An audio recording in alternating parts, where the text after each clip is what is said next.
어떻습니까? 겸손하다, 겸손이라고 하는 말을 최근에 한국 사회에서 들어본 게 참 오래됐다 하는 생각이 혹 들지 않습니까? 전에는 참 익숙하게 많이 듣던 단어였는데 요즘은 겸손이라고 하는 단어를 별로 듣지 못한 것 같습니다. 한동안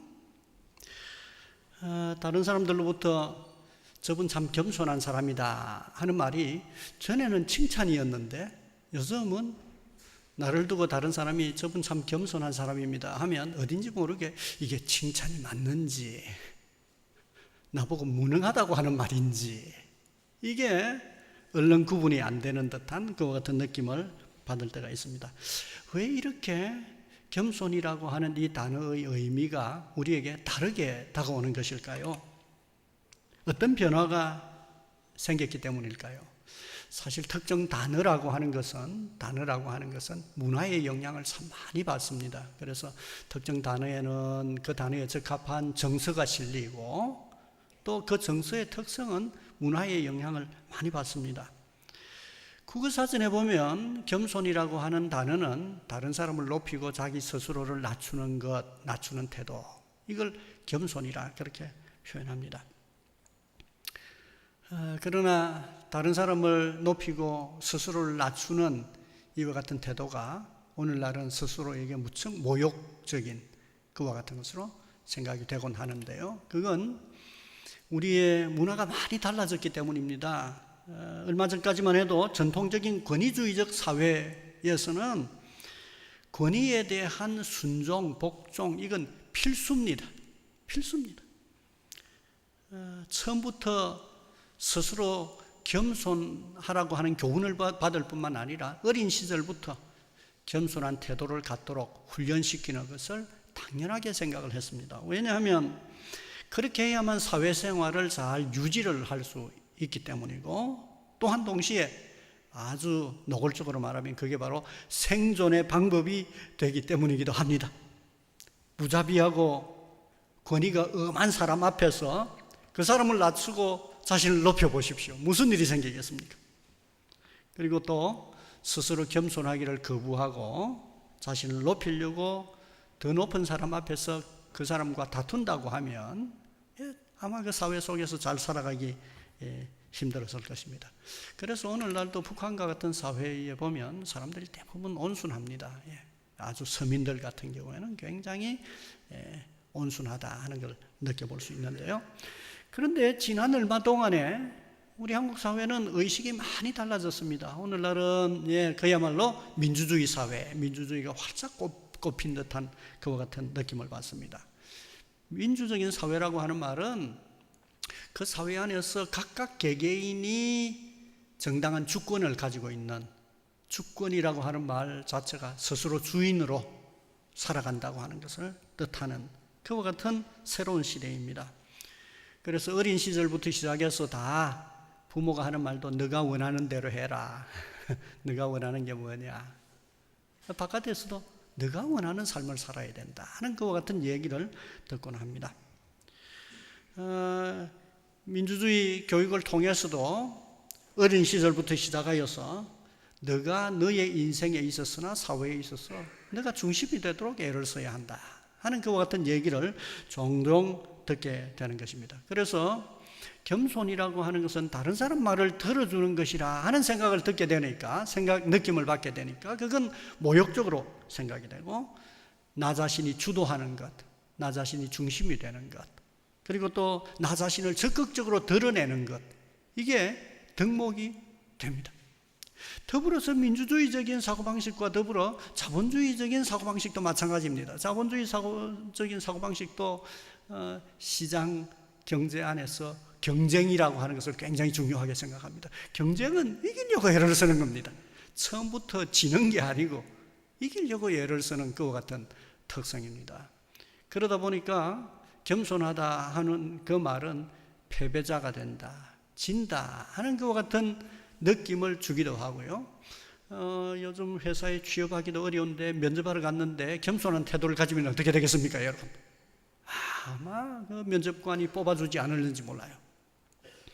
없는 것도 만들어내서 자기 자신을 부풀려서 과장되게 또 더 자신감 있게 그렇게 말해주기를 기대받는 그와 같은 사회가 되다 보니 어딘지 모르게 자기 자신이 잘하는 게 있지만 드러내지 않고 상대방을 높여주고 하는 이와 같은 겸손함이라고 하는 덕목이 오늘날 맞지 않다 하는 생각을 갖게 되는 겁니다. 그래서 언제인지는 모르지만 겸손이라고 하는 단어가 사라졌고 정서가 바뀌어서 전에는 겸손하다 이러면 저분 참 좋은 사람이다 하는 느낌을 준 반면에 요즘은 겸손하다 이러면 저분은 자기 주도성이 모자라는구만, 자신감이 없어, 수동적이다 하는 그와 같은 느낌을 주게 되다 보니까 저분 겸손한 사람이다 이 말 누가 저보고 조성국 목사는 상당히 겸손한 사람이다 이러면 제가 어떻게 느끼겠습니까? 저보고 무능하다는 말인가? 그렇게 느끼게 될 만큼 세월이 이렇게 많이 달라진 것입니다. 그러면 정말 겸손이라고 하는 이 중요한 개념이 이처럼 수동적이고 무엇인지 모르게 패배자 같고 이런 걸 뜻하는 것이겠습니까?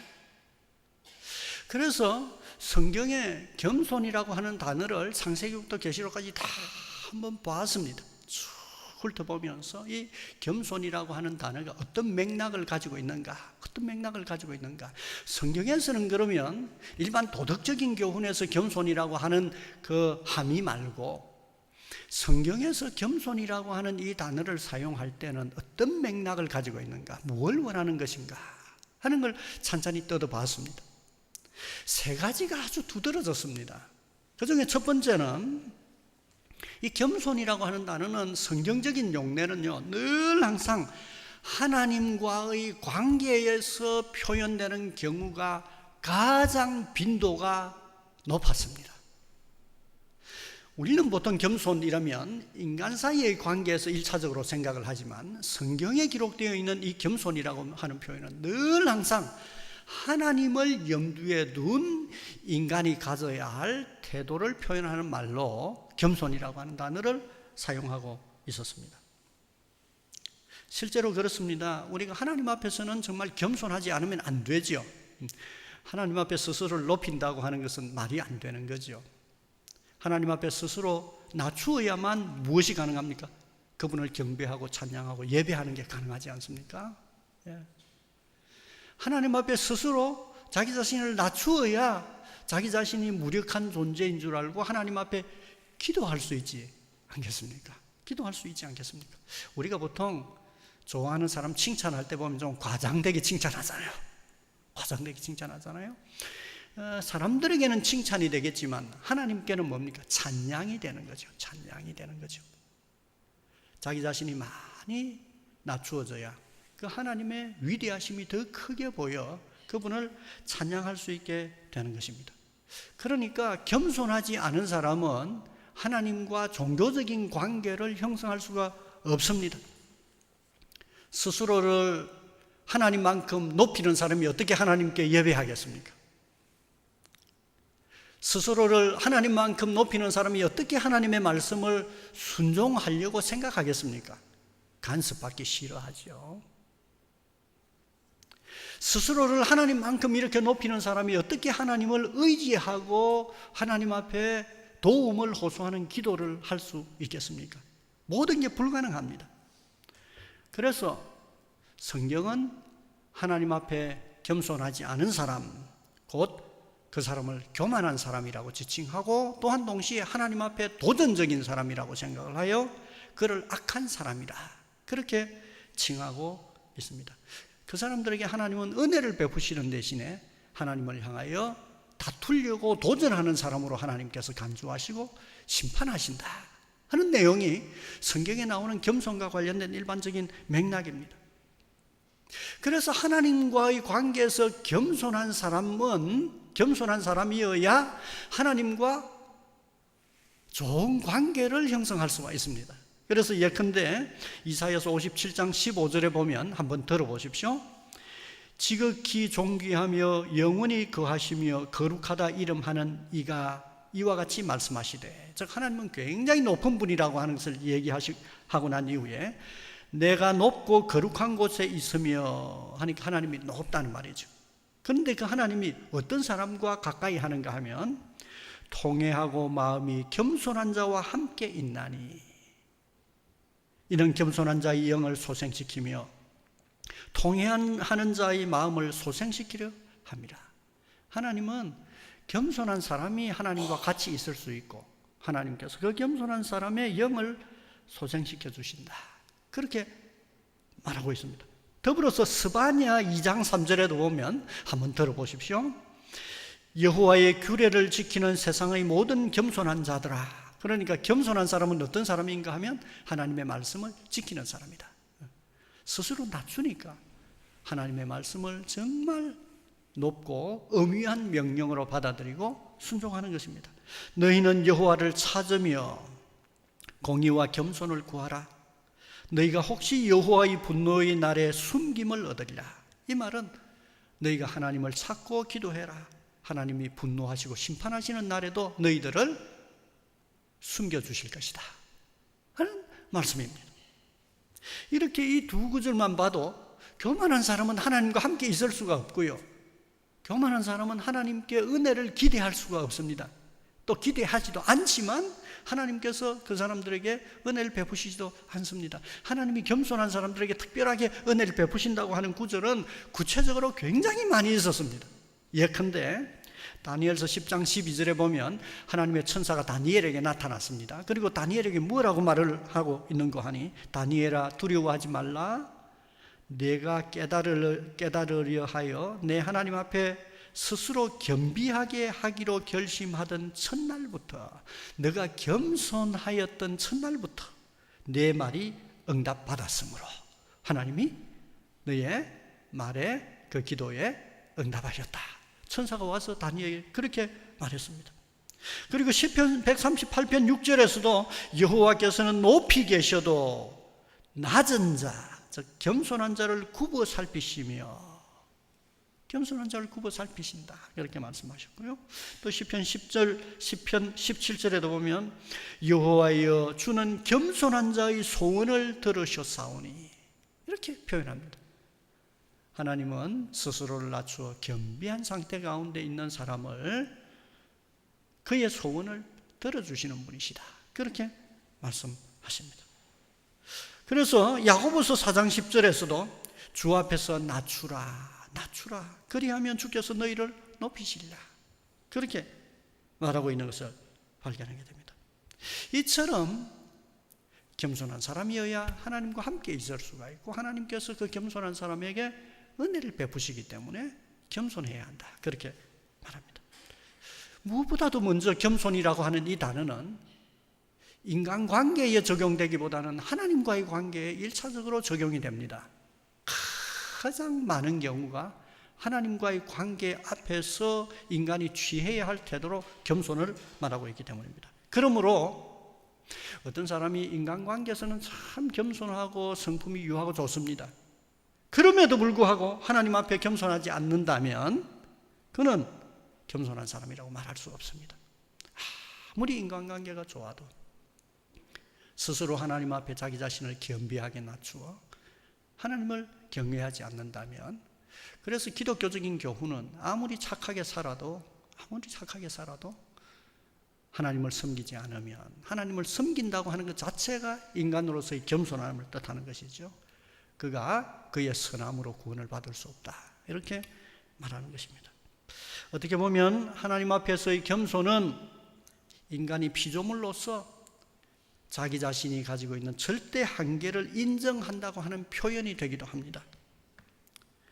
우리 모두는 젊은 날에는 우리가 유능감을 많이 갖습니다.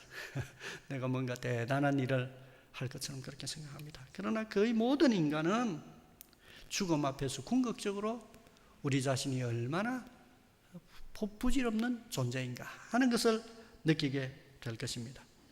그럼에도 불구하고 우리가 살아있는 동안에도 늘 항상 창조주 하나님 앞에서 스스로 겸손한 모습을 취할 때, 그게 사실은 유한한 존재인 인간의 가장 본성다운 인간다운 모습이라 그렇게 말을 할 수 있겠습니다. 그래서 저는 이런 생각을 해보았습니다. 하나님 앞에 무릎을 꿇고 엎드리는 것은 인간이 할 수 있는 최고의 경건한 모습이다. 우리가 때에 따라서 하나님 앞에 기도할 때 무릎을 꿇고 엎드려서 그렇게 기도하곤 합니다. 하나님 앞에서 자신을 낮추는 겸손함은 부끄러움이 아닙니다. 자존심 상하는 일이 아닙니다.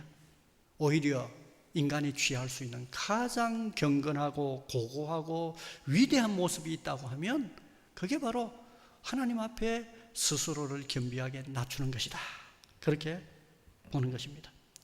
그 대신에 하나님 앞에 겸손하지 않는 태도, 달리 얘기하면 무신론적인 인본주의자들의 생각처럼 하나님 앞에 겸손하지 않은 그와 같은 태도는 사실은 인간으로서 너무나 별스럽고 사리분별하지 못하고 어리석은 그와 같은 모습이 아닌가. 그래서 성경 말씀은 늘 항상 교만한 자를 어리석은 자라 그렇게 말합니다.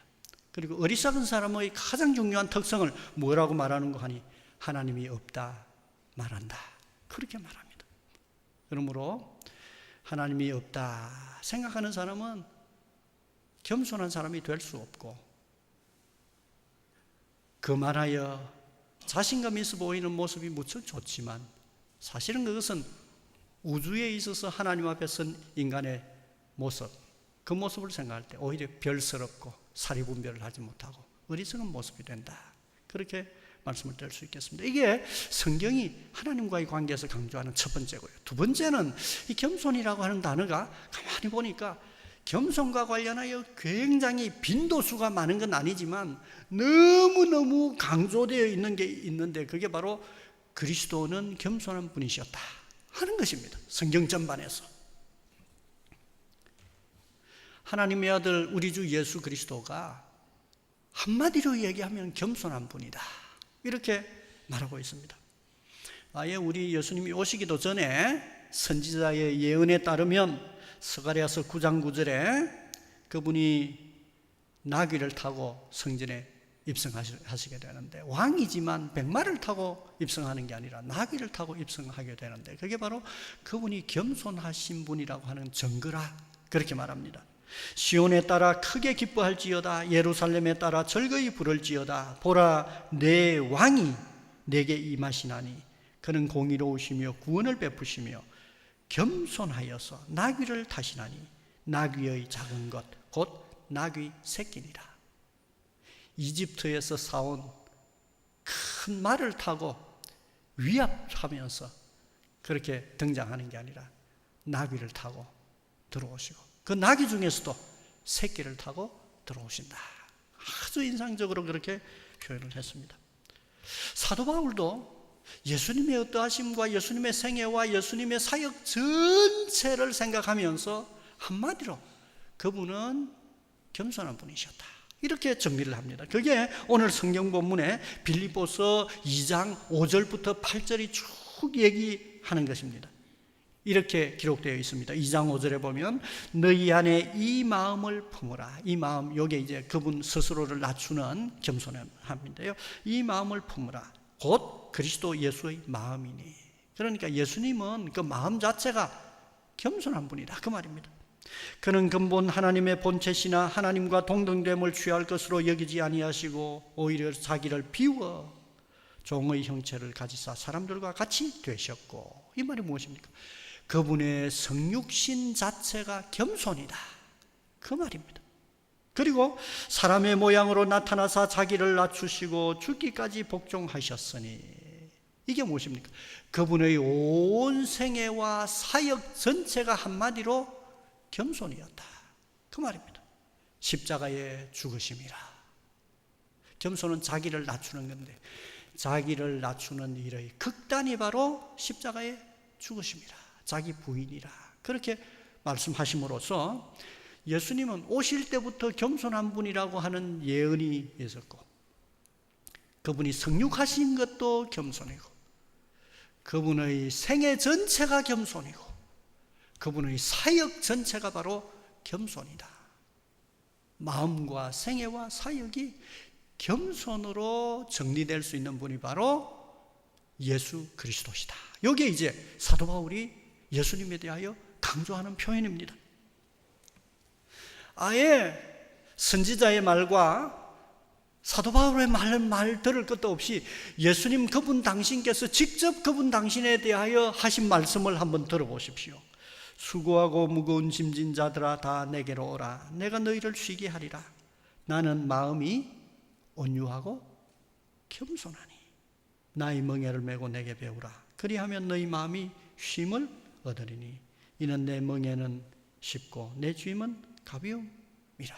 예수님이 친히 말씀하시기를 나는 겸손한 사람이다. 그렇게 말씀하는 것입니다. 우리 주님이 그리스도께서 겸손으로 특징 지어지는 분입니다. 그러니 그리스도인은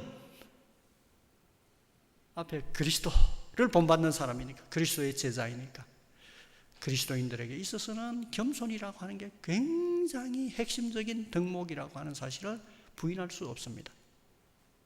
일찍이 토마스 아 캠피스라고 하는 사람이 그리스도를 본받아 하는 책을 쓰지 않았습니까? 그리스도인들이 겸손을 훈련하는 게 얼마나 그리스도인답게 살아가는 일에 있어서 중요한 것인지를 깨닫게 하는데요. 저는 이와 같은 겸손의 관점에서 볼 때 예수님의 생애 전체를 묵상하면서 정말 놀라운 게 있다 하는 걸 깨달았는데요.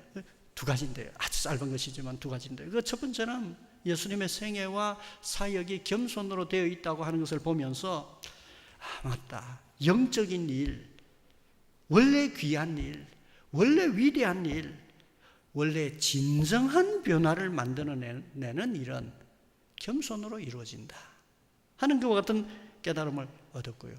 하나님의 나라는 전쟁으로 억압하여서 성취해가는 세워지는 나라가 아니라 겸손으로 만들어져가는 나라다 하는 것과 같은 깨달음을 얻었고요. 또 하나는요, 겸손이 묘합니다. 겸손은 역설적이지만 겸손하지 않는 사람하고 딱 같이 있으면 겸손하지 않는 사람이 가지고 있는 내면에 숨겨진 악행과 욕망과 욕심과 교만이 적나라하게 드러나게 되어 있습니다. 겸손은 겸손하지 않는 사람의 정체를 적나라하게 드러내버리고 맙니다. 겸손한 예수님 앞에서 역설적이지만 똑똑하고 강한 자들처럼 보였던 반대자들의 진정한 정체가 무엇인지 드러나고 많은 것입니다. 이게 참 겸손이 갖는, 그래서 겸손은 결코 약하지 않습니다. 예수님을 권위로서 억압하고 십자가에 못 박고 내모는 사람들이 훨씬 큰 권력을 가지고 있는 것처럼 보였는데 그 앞에서 예수님과 비교된 그들이 얼마나 사악한 욕심을 가지고 있고 그들이 얼마나 큰 악행을 저지르고 있는지 숨길 수 없을 정도로 적나라하게 드러나 버리고 마는 그와 같은 결과가 예수님의 겸손과 대비되고 있는 게 복음서의 얘기입니다. 마지막 세 번째입니다. 그건요, 겸손은 첫 번째는 하나님과의 관계이고요, 두 번째는 예수 그리스도가 겸손한 분이고요, 마지막 세 번째는 겸손이 큰 유익을 만들어냅니다. 겸손이 실제적으로 큰 유익을 만들어냅니다. 인간 사회에서 겸손한 건요, 짧은 시점만 두고 보면 분명히 손해입니다. 분명히 손해입니다.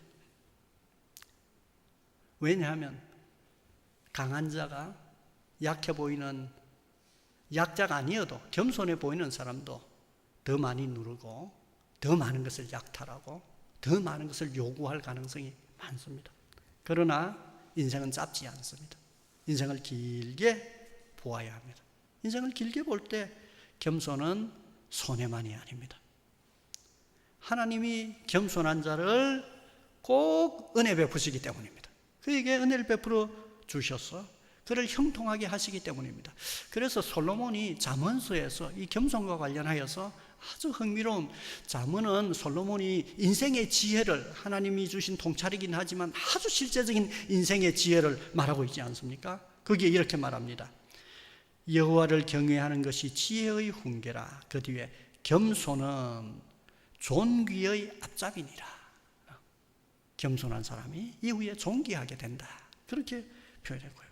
그 다음 잠언 22장 4절에서도 겸손과 여호와를 경외함의 보상은 재물과 영광과 생명입니다. 그가 나중에도 손해를 보는 게 아니라 잘 된다. 그렇게 말하고 있습니다. 또 잠언 29장 23절에서는 마음이 겸손하면 영예를 얻으리라. 뒤에 명예롭게 될 거다. 그렇게 말하고 있는 것을 보게 되는 것입니다. 우리 예수님도 그렇게 말씀하시지 않았습니까? 누구든지 자기를 높이는 자는 낮아지고 누구든지 자기를 낮추는 자는 높아지리라. 직접 예수님이 하신 말씀입니다. 오늘 성경 본문에서도 마찬가지입니다. 빌립보서 2장 9절부터 11절 사이에 앞부분에 5절부터 8절까지는 예수님이 그분 당신 겸손하셔서 이렇게 낮추셨다고 하는 점을 강조합니다. 그런데 그걸로 이 얘기가 끝나지 않습니다. 9절부터 11절까지는 이름으로 하나님이 그를 지극히 높여 모든 이름 위에 뛰어난 이름을 주사 하늘에 있는 자들과 땅에 있는 자들과 땅 아래에 있는 자들로 모든 무릎을 예수의 이름에 꿇게 하시고 모든 입으로 예수 그리스도를 주라 시인하여 하나님 아버지께 영광을 돌리게 하셨느니라. 그분이 인류 중에 가장 낮아지셨기 때문에 하나님께서 그를 가장 높여주셨다. 가장 존귀하게 해주셨다. 그렇게 말씀하시면서 이걸 예수님의 사례뿐만 아니라 이게 바로 그리스도인들의 삶이다 하는 사실을 교훈하고 있습니다. 이처럼 겸손한 것은 개인의 인생에 있어서만 유익이 아니고 특히 겸손은 집단을 크게 유익하게 합니다.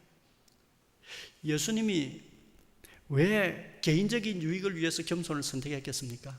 낮아짐을 선택했겠습니까? 아닙니다.